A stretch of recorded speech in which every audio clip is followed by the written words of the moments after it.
충격적입니다. 대통령은 왜 국방부 장관에게 직접 전화했을까? 박근혜 전 대통령 국정농단 사건 때 태블릿 PC는 박근혜 탄핵의 스모킹 건이자 트리거였습니다. 이게 나라냐며 거리로 뛰쳐나온 수천만의 촛불로 박근혜 대통령은 결국 탄핵되었습니다. 최혜병 수사 외압 의혹 사건에서 대통령의 경로설은 안개 속 의심이었다면 대통령이 직접 국방부 장관에게 3차례 통화했다는 진실의 문은 스모킹 건이 아닐까라고 생각합니다.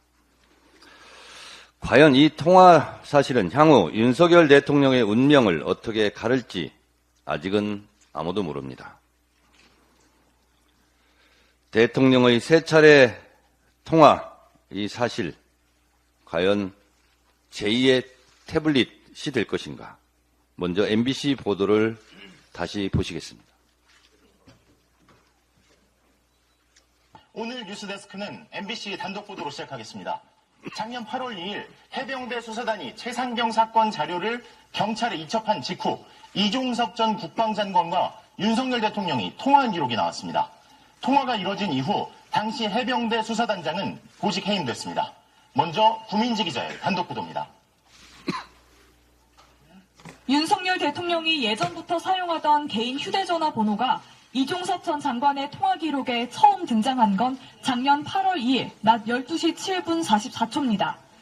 이 전 장관이 전화를 받았습니다. 통화가 4분 5초간 이어졌습니다.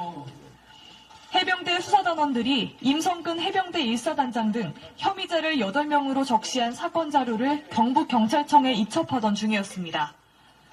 그리고 오후 12시 28분 이 전 장관 참모는 김계환 사령관에게 텔레그램을 보내 경찰로 이첩 여부 확인되었는지요? 라고 물었고 3분 뒤 김 사령관은 이첩되었음, 장관과 통화할 때 확인되어 보고 드렸습니다. 라고 답합니다. 김계환 사령관이 앞선 이종섭 전 장관과 통화해서 경찰 이첩 사실을 보고했다는 겁니다.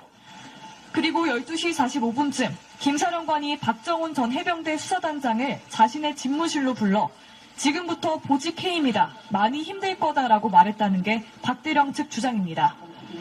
이후 윤 대통령이 예전부터 쓰던 휴대전화에서 2차례 더 이 전 장관에게 전화가 갔습니다. 12시 43분 16초부터 시작돼 12시 56분 59초까지 13분 43초간 이어졌고 12시 57분 36초부터 58분 28초까지 52초간 통화 후 끊어졌습니다.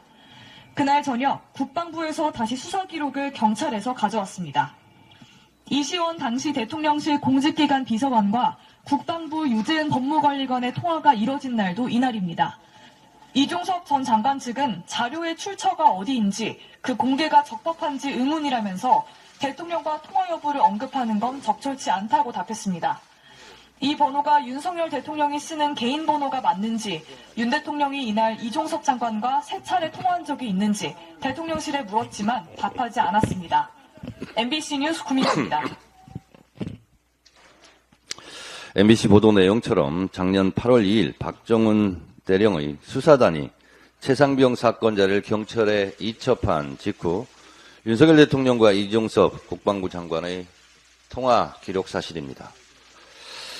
3차례의 통화 기록이 나왔으니 통화 내용이 구체적으로 무엇이었는지만 밝히면 최상병 수사 외압의 실체가 드러나게 됩니다.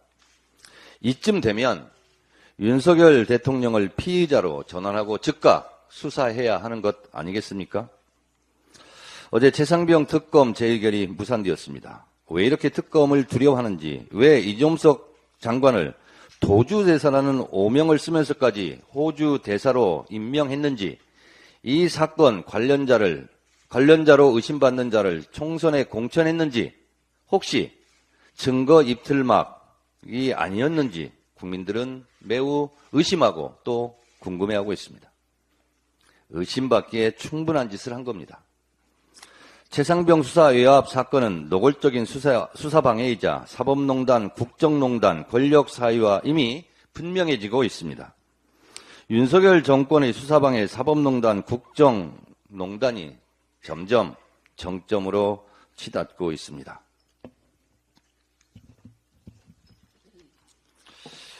윤석열 대통령과 이종섭 전 국방장관과의 부적절한 전화통화, 박근혜 정권 탄핵 때 태블릿 PC처럼 윤석열 정권 탄핵의 스모킹 건이자 트리거가 될 것인지 온 국민이 두 눈 부릅뜨고 지켜보고 있습니다. 탄핵 열차가 기적 소리를 울리고 있습니다.